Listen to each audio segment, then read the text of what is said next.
Botox can cause a droop when it is incorrectly injected. It can also cause a droop when it's incorrectly diluted. It's important to know two things. First of all, you have muscles in your upper third of your face that are lifters and some that are depressors. The depressor is right here, and it's called the glabella. And then there's the lateral part of your orbicularis over here, which also depresses at this point. This muscle up here across your forehead that creates that horizontal line is the frontalis, and that's a lifter muscle.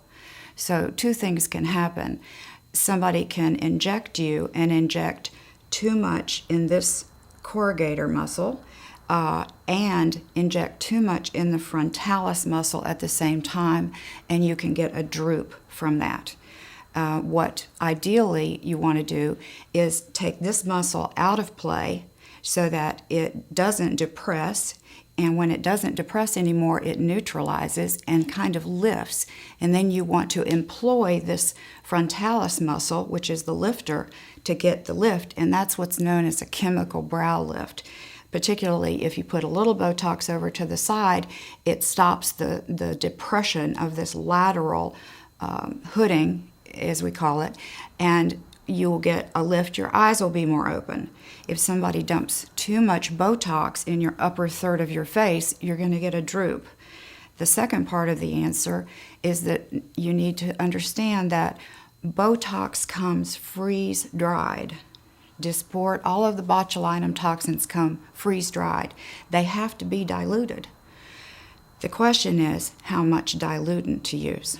So there's an appropriate amount of diluent that should go in the bottle, and then there is an excessive amount of diluent that is sometimes used, and that's known as hyperdilution. So for you to understand it better, it's like if you were to pour a couple of tablespoons of water and it puddled on the floor, and then to pour a quarter cup of water and it puddled on the floor. That spread is what we don't want to have. We don't want the quarter cup, because that means our injection is getting into the area of functional muscle. And so that's a risk to the patient, because we don't want the Botox in a functional place.